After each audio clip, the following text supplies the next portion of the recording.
Welcome to Course 4, Module 2, Chapter 6, Strategic Procurement for Circular Supply Chains. This presentation explains how procurement changes when organizations stop treating purchasing as a simple price negotiation and begin using it to shape circular ecosystems. The chapter focuses on partnerships, performance, and shared value. We will see that circular supply chains require trust-based collaboration, take-back systems, outcome-based contracts, and financing arrangements that make long-term resource efficiency commercially attractive. As you listen, keep one central idea in mind. Procurement is no longer only about buying goods. It becomes a strategic lever for designing material loops, aligning supplier incentives, and turning sustainability goals into operational commitments that can be managed, measured, and improved over time. Use it as a map for later procurement decisions. This agenda shows the path we will follow through this chapter. We begin with procurement as a lever for circular transition, where lifecycle value replaces the traditional focus on the lowest upfront price. We then move into strategic closed-loop partnerships and the relational capabilities needed to coordinate suppliers over time. Next, we examine buyback agreements and supplier-led waste processing ecosystems, before turning to circular service-level agreements and their legal and operational foundations. The chapter then compares outcome-based contracting with traditional unit volume purchasing, because incentives are central to circularity. Finally, we discuss financing circular upgrades and review empirical cases from Europe, India, and Thailand, before closing with practical takeaways for implementation. This sequence moves from strategy to application. This section introduces circular procurement. The key shift is from buying at the lowest price to designing sourcing decisions around lifecycle value, collaboration, and material circulation across the whole supply chain. In a traditional tender, the purchasing decision is often dominated by the lowest upfront cost. That logic can produce short-term savings, but it ignores durability, repairability, disposal costs, and future resource risks. Circular procurement asks buyers to evaluate total lifecycle value instead. Tools such as lifecycle assessment, environmental criteria, and eco-labels help make those longer-term impacts visible during supplier selection. The shift also changes the relationship with suppliers. Instead of a one-time transaction, the buyer needs cooperation across design, use, maintenance, return, and recovery. In short, circular procurement expands the decision from price at purchase to value across the entire material loop. This is the foundation for circular sourcing. Circular public procurement can become a tool for structural market change because large buyers influence what suppliers are willing to develop. When public organizations aggregate demand and signal credible long-term needs, suppliers have stronger reasons to invest in circular products, repair systems, and recovery infrastructure. The chapter emphasizes that this cannot be achieved through routine tenders alone. Buyers need early market dialogue, cross-departmental coordination, and tender designs that allow circular solutions to mature. Studies of municipalities show that circular procurement is still complex and unfamiliar for many practitioners. The main barriers are often organizational and relational, not simply technological. Successful procurement therefore requires capacity building, internal alignment, and active collaboration with market actors. These capabilities turn policy goals into purchasing practice. Market dialogue is important because many circular solutions do not exist as ready-made products. Suppliers may need time to understand the buyer's goals, test technical options, and coordinate with other actors in the value chain. Early dialogue helps buyers learn what the market can realistically deliver, while also helping suppliers understand where future demand may emerge. Demand aggregation then increases credibility by showing that circular investment will not depend on one isolated order. Coordinated tender design converts these conversations into practical procurement requirements. The key message is that dialogue is not a soft extra. It is a mechanism for reducing uncertainty, building supplier capability, and turning circular ambition into workable market demand. Without it, tenders may ask for solutions that suppliers cannot yet provide. We now move to strategic closed-loop partnerships. Circular supply chains need suppliers who stay involved across production, use, return, repair, and recovery, so trust and long-term commitment become operational requirements. Closed-loop partnerships rest on three relational pillars: information sharing, joint effort, and mutually beneficial investment. Information sharing gives partners visibility into material flows, product condition, demand patterns, and return streams. Joint effort means that buyers and suppliers work together on planning, problem solving, and process improvement rather than optimizing separately. Dedicated investment is also necessary, because circular systems may require new recovery capacity, digital tracking, redesign, or reverse logistics. Research shows that these collaborative behaviors create trust and commitment, which in turn support better performance. The practical point is clear. Circular supply chains cannot be built through pressure alone.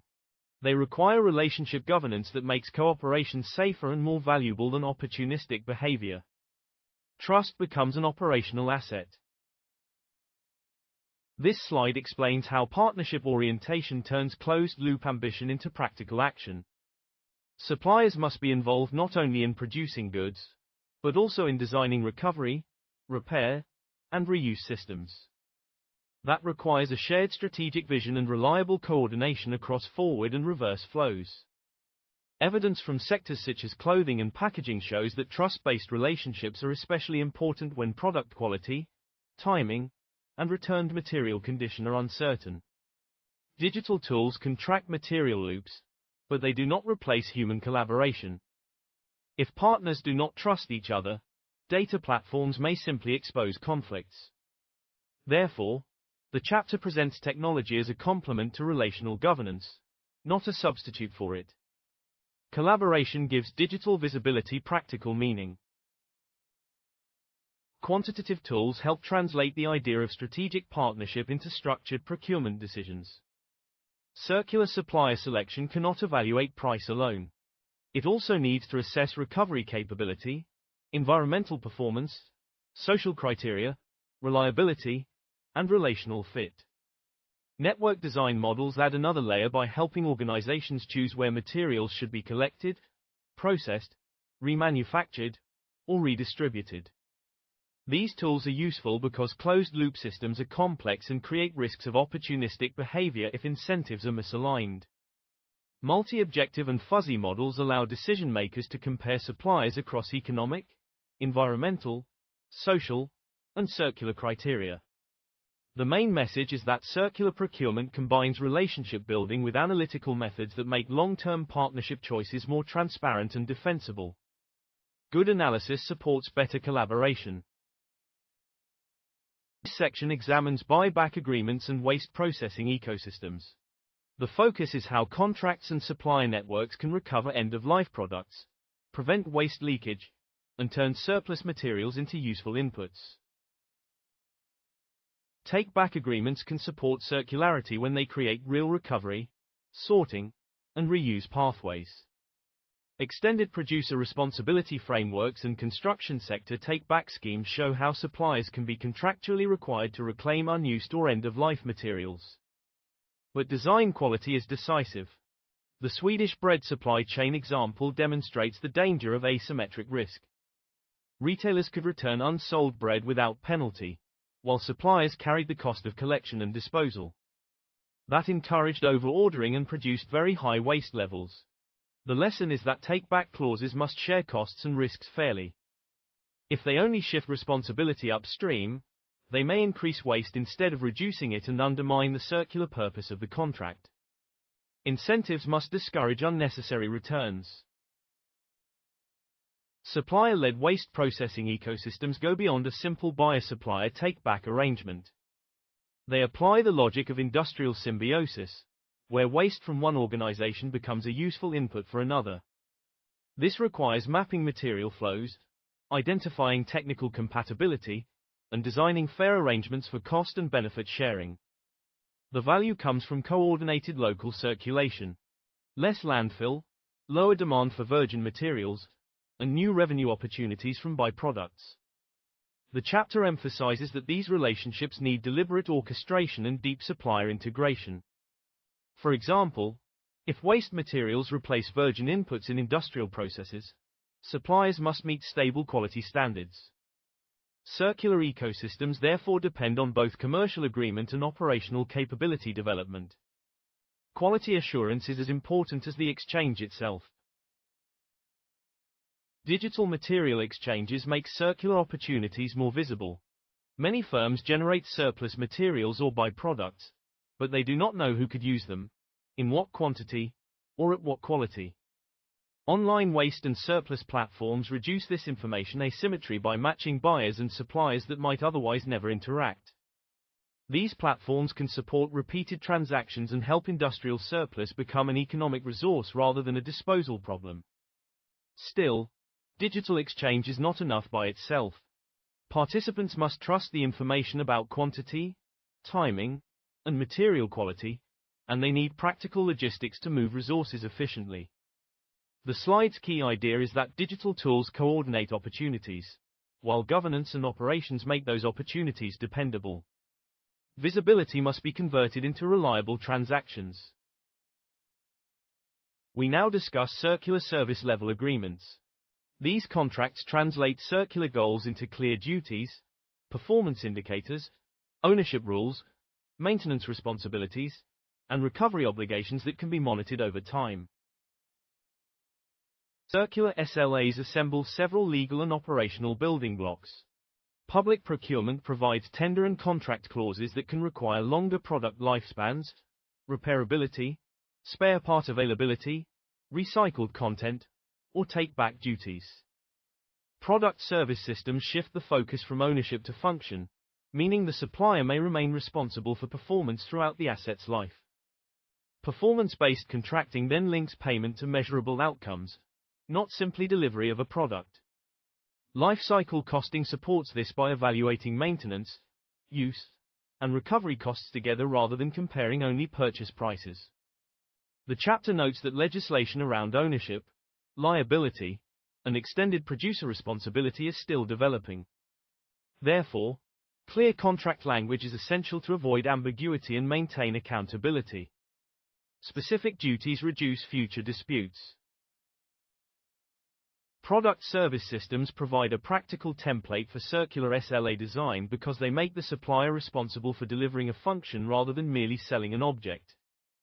In this model, the provider may retain asset ownership and manage maintenance, upgrades, return, and end-of-life handling. That creates a commercial reason to design products that last longer, are easier to repair, and can be recovered efficiently. For a circular SLA, these operational responsibilities must be translated into clear service scope, lifecycle duties, performance metrics, and payment terms. The contract should specify what outcome the customer receives, how uptime or quality is measured, how reused components are counted, and how material recovery is verified at the end of use. This keeps circular performance measurable. Circular contracts convert sustainability intentions into enforceable obligations through specific clauses. Life cycle costing is one example. It asks the buyer to evaluate total cost across purchase, use, maintenance, and recovery rather than selecting the cheapest offer. Performance clauses are another example, because they connect supplier payment or renewal to measurable circular outcomes. These may include guaranteed service life, spare part availability, repair response times, remanufacturing options, recycled content thresholds, or minimum recovery yields. The important point is that circularity must be written into the operating logic of the contract. If responsibilities remain vague, partners may disagree later about ownership, quality, or end-of-life duties. Strong clauses reduce that uncertainty and support accountable performance governance. They make expectations auditable. This section compares unit volume and outcome-based contracting. The main issue is incentives. Traditional contracts reward selling more units, while circular contracts reward service performance, durability, repairability, and resource efficiency. Outcome-based contracts flip the supplier's financial logic. In a linear unit volume model, profit grows when more physical units are sold, especially if products are cheap to manufacture and replaced frequently. That logic can encourage planned obsolescence, weak repairability, and limited responsibility after sale. In a circular outcome-based model, the buyer pays for a function such as equipment uptime, clean floors, furnished workspace, or delivered light. The supplier's profit improves when the service is delivered with fewer new units, longer product life, and lower material consumption. This makes modular design, predictive maintenance, refurbishment, and remanufacturing economically attractive. The contract therefore aligns commercial success with resource efficiency and life cycle performance. Revenue becomes directly linked to service quality. Comparison table makes the difference between linear and circular contracting concrete. In traditional unit volume purchasing, the primary value driver is the lowest upfront cost and immediate delivery. Ownership transfers to the buyer, and the buyer usually carries disposal responsibility at the end of life. Performance is judged mainly against technical specifications at the point of sale. Outcome-based circular contracting changes each of these dimensions. Value is measured through life cycle performance, resource efficiency, and total value. The supplier or a financing partner may retain ownership, while payment depends on functional results and shared performance indicators. End-of-life responsibility also shifts toward take-back, remanufacturing, and high-quality recovery. These differences show why contract design shapes circular behavior. The table summarizes a full incentive shift. Outcome-based business models can take several forms. In pay-per-use, the customer pays according to operating hours, machine cycles, or actual utilization, while the provider manages maintenance and often retains ownership. In pay-per-output, payment depends on the number of successful units produced, such as printed pages or processed parts. In pay-per-outcome, compensation is tied to a broader business result, for example energy savings, lower operating costs, or improved facility performance. These models differ in what triggers payment, but they share a common principle.